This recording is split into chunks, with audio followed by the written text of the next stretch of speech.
Hello, everyone. It's wonderful to see so many people out today. It's a beautiful day, and we're really happy that we can have so many people supporting such a wonderful campaign. Let me raise this up a little higher. So I want to start by just talking about a theory that I came up with. I've gotten the opportunity to travel extensively across Canada with the Co-operative Housing Federation of Toronto, in addition to across East Africa. And I came up with a theory that's called limiting the imaginary. And basically today, because we're forced to process so much on a day-to-day, our jobs, our families, and all of the tasks that come along with that, we've begun to limit our ability to imagine down to the basic tools that we need to get through our day-to-day. Now, by limiting our ability to actually imagine, we limit our ability to see the endless possibilities that sit in front of us. And many of these possibilities actually lay in the affordable housing sector. Now, when we apply this theory to the actual affordable housing sector, we see kind of the same thing. Many people have begun to see affordable housing as only providing shelter and only providing these basic things. And in reducing affordable housing just to providing a necessity, we reduce the interconnected effects that affordable housing has on Ontarians across the province and on the endless possibilities that our sector can actually contribute. Now, this actually contributes to ideas of hopelessness, and right now we're looking at waiting lists that extend from anywhere from 5 to 20 years just for people and mothers and families trying to get into affordable housing.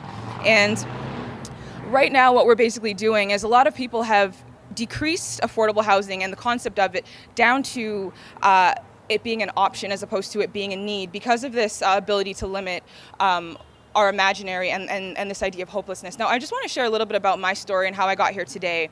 When I was about 6 years old, I moved into an affordable housing complex, which is down by Dundas and Spadina. It's called Atkinson Co-operative. And when my mother came to Canada as an immigrant, she went to university, also got a college certificate, and worked as a teacher. And working as a teacher and coming out of university and having a family did not provide enough finances for her to actually live in regular market rent. So we moved into this community based on need. What quickly happened from that, living with a single parent, was that we learned that Atkinson Co-operative is actually was one of the first housing complexes to have converted to a cooperative. And what a cooperative is a cooperative consists of a board of directors made up of members that live inside of the housing complex. These members and tenants actually play a role in managing the cooperative with the property management company. So what that quickly did is it allowed our family to connect with the idea of community and make it more than just about finances and about need, but about a reciprocal relationship in which we had a role to actually provide for our community. In addition, our co-op was going to be providing services. Now, every single housing community across Ontario has a very intricate story, and if you really look at this story, it makes up the social fabric that structures Ontario today.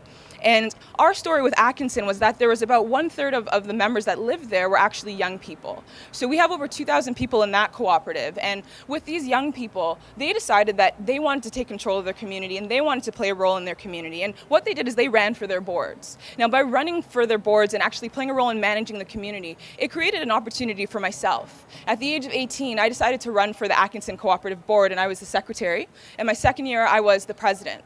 And this opportunity let me know that as a young person, limiting our potential and our ability to do whatever we'd like and to contribute to Ontario is a product of limiting the imaginary. Now, moving on from there, I was introduced to the Co-operative Housing Federation, and what they do is we represent 45,000 members across Toronto and the York region. Now, we have over 126 cooperatives, and in my first year I was the secretary, my second year I was the vice president, and in my third year I was the president. Now, what this means is that I have the opportunity to represent a diverse plethora of members who not only make up people who are in need of cooperative housing and of affordable housing, but make up people who actually contribute to the social fabric of Toronto and of Ontario. And as a student, my cooperative and the Cooperative Housing Federation of Toronto actually provided a scholarship.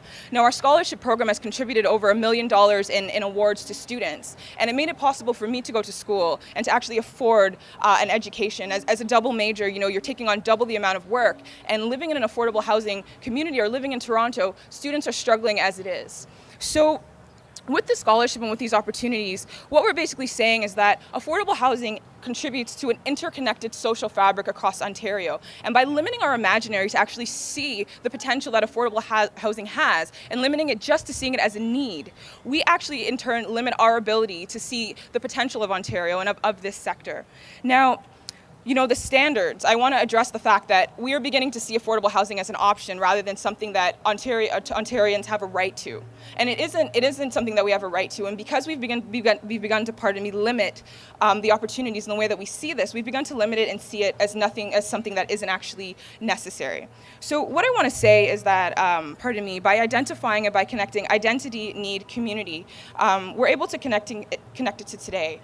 By reducing our imaginary and our imagination to the basic tools to get through our day-to-day, we end up reducing opportunities for those around us. We need to wake up. There are lots of people who are walking around today who are rushing to get to work or are on break, and I'm pretty sure that you know a few people that live in affordable housing, or if you're a student and you're about to graduate, this is something that affordable housing is providing. It's providing something that, regardless of where you come from, it's diversity. And I think that this is just a major thing that we need to factor in.